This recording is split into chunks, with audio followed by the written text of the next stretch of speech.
Writing has been really hard for me lately, harder than usual. And it's not because I lack discipline or even the time to write, even though that's a challenge, as always. The issue is more subtle and more difficult to solve. And it took some time sitting down thinking to really understand what was going on. But I think what's happened is that I've lost contact with my story. I let it go cold. All the embers turned to ash, and now I'm having a hard time lighting it again. I've had this feeling before, but this is the first time I've really stopped to ask what's actually happening and how I can fix it. Let's take a deep breath.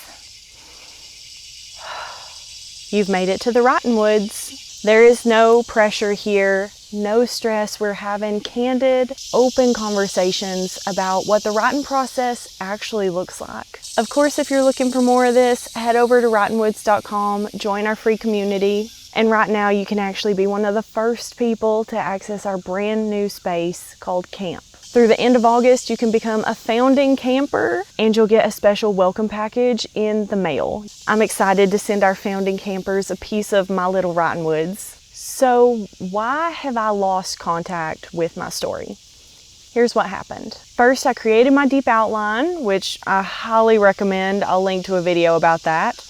And I set about writing. The writing went really well at first. I was loving it for the first 50,000 words or so. Then I veered off the outline and I did not take my own advice. I did not stop to revise my outline.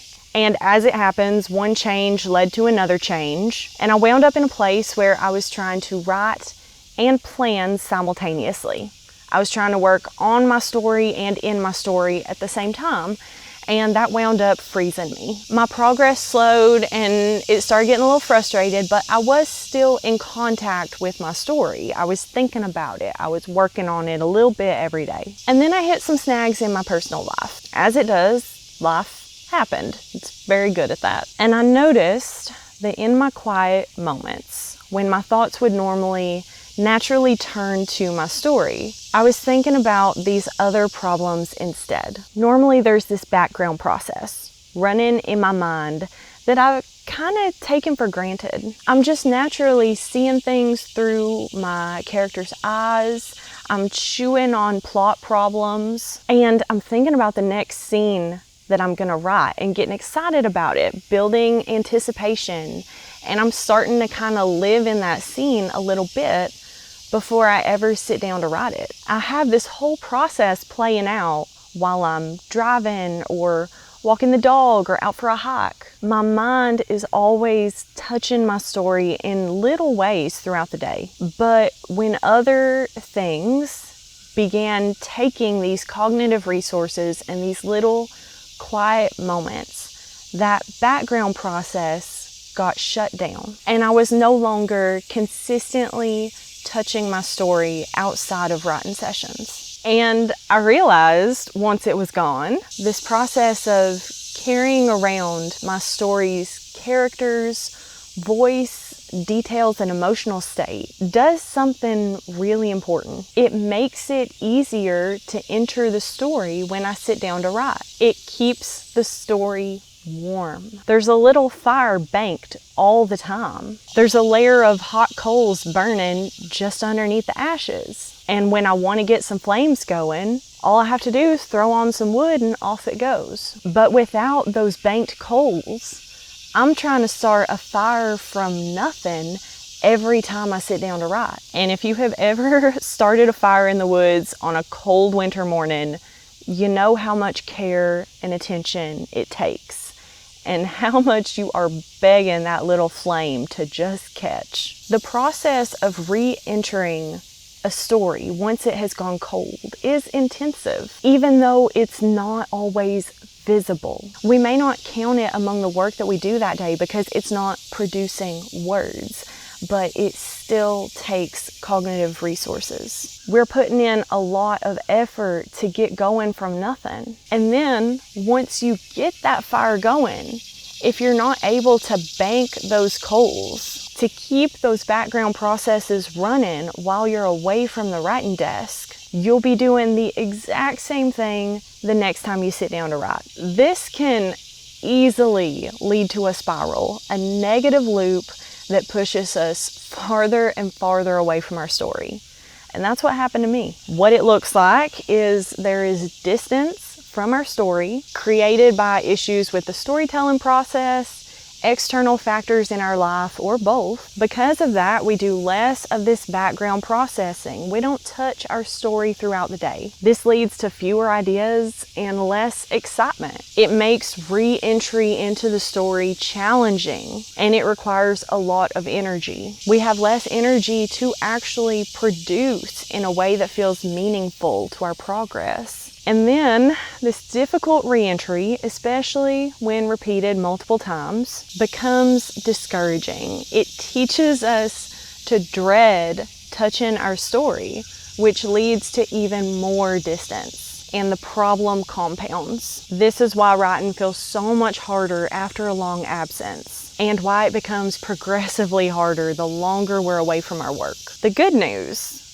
is that this compounding works in the opposite direction as well. More contact with our story leads to more background processing, more curiosity and ideas, excitement and anticipation, and easier re-entry when we sit down to write. This creates a natural desire for more contact with our story. We don't actually have to manufacture or force it. We can create it through simple actions.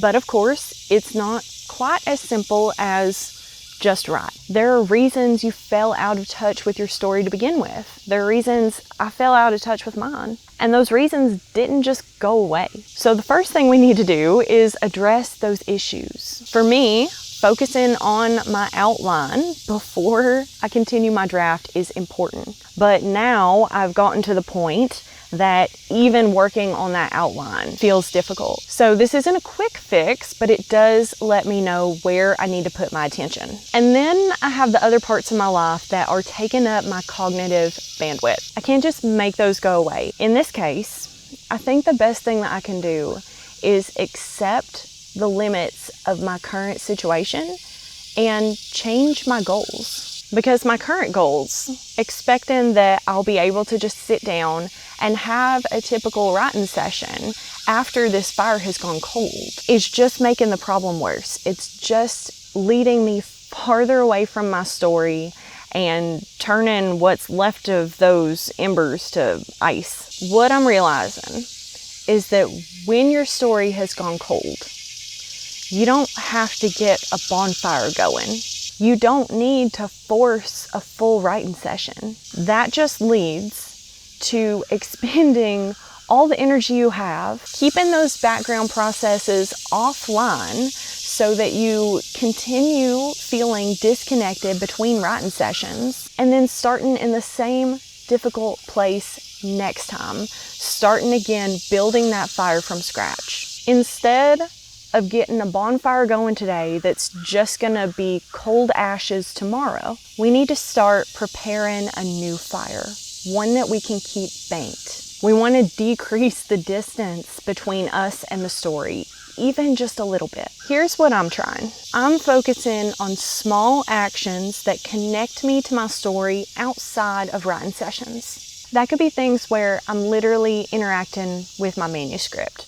It could be rereading a scene, spending a few minutes with my outline. But what I'm really trying to focus on is finding one question about my story that I'm genuinely curious about, whether it's a plot point, a question about my world building, or my character's motivations, and just carrying that with me. Having one small specific thing that I can return to in those quiet moments makes it a little bit easier for me to shift my attention over. So rather than being out for a walk and my mind's drifting wherever it drifts, and I think to myself, man, I should really be thinking about my story right now, and I try to shift over, but I haven't touched my story in so long that I don't have an entry point. Instead, I make sure that I have that entry point, and it doesn't feel productive. It doesn't feel like I'm making any headway because there are no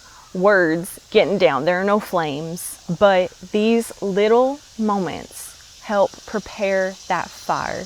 It's me drying out kindling, starting to build a little teepee, getting my tinder in there so it's ready to light. And that once I do light it, I've created the conditions where it can easily catch. I'm not actually producing anything, and I'm not trying to, I'm just setting the stage. And hopefully, these small moments of connection will add up until something sparks. And when it does, I'll be ready to tend that flame and keep it going. And then I'll keep it banked between writing sessions. When it goes out, I'll move some ashes over those hot coals and keep them warm. And I have noticed in doing this that I'm starting to get a little more excitement for my story. It's getting easier to shift my thoughts over, even though those other things in my life haven't gone away. And every time I sit down in these writing woods, I look at y'all and I welcome you and I tell you that there is no stress here and no pressure. And one of the reasons that I say that is because I do feel a lot of pressure. I think a lot of us do. I feel pressure to create and to produce. And I recognize that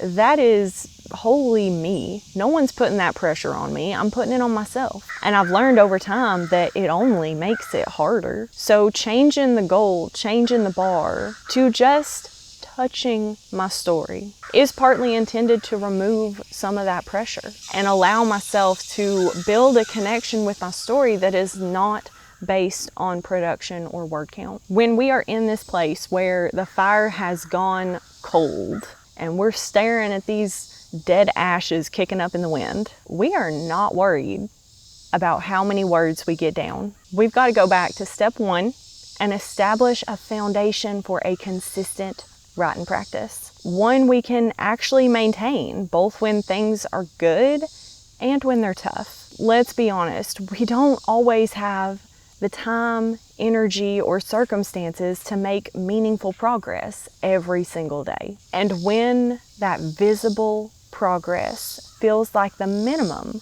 we wind up doing nothing instead. And that's when we start losing touch with our story and letting it go cold and starting that downward spiral of wrestling with our story every time we touch it and becoming so frustrated that we eventually just abandon it. So instead of letting that play out, we are going to change the goal, and it is simply to keep our story warm. Just stay in contact with your story. Keep the coals alive. And if your story has gone cold, don't feel like you have to build a bonfire all at once, because that's just going to keep the cycle going when it goes cold tomorrow. Instead, we're building a small fire we can actually tend, and then bank those coals. Keep going back to your story. Give yourself an easy entry point so you can go back to it in the quiet moments. And when you go to sit down to write, you won't be starting from nothing. All you'll have to do is throw some wood on and your story lights right up.